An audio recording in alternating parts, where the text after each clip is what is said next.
Hey guys, this is Daniel here, one of the creators of This Scenic Life. Just want to give you guys a little bit of a intro on Loveland Pass.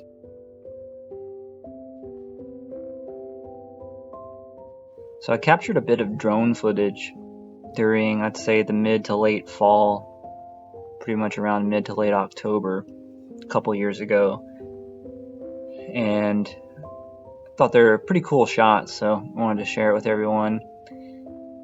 So what I like about Loveland Pass actually is everyone who's from or has visited Colorado probably already knows what they want to know about it. But if you're visiting friends and family out there, out in Denver, or you're headed out to go see the Rocky Mountains at some point, Loveland Pass is a really convenient way to get you high up in the mountains, up to a pretty high elevation, to get that experience.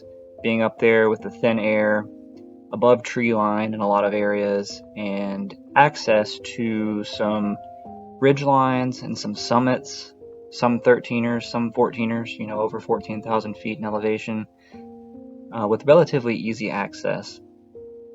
And so that's what I actually really like about Loveland Pass.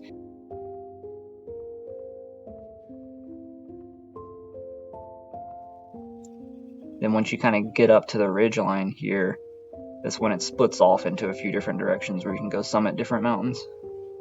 Anyway, hope you guys and gals enjoy the video.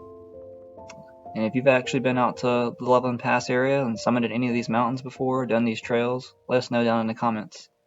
And take it easy.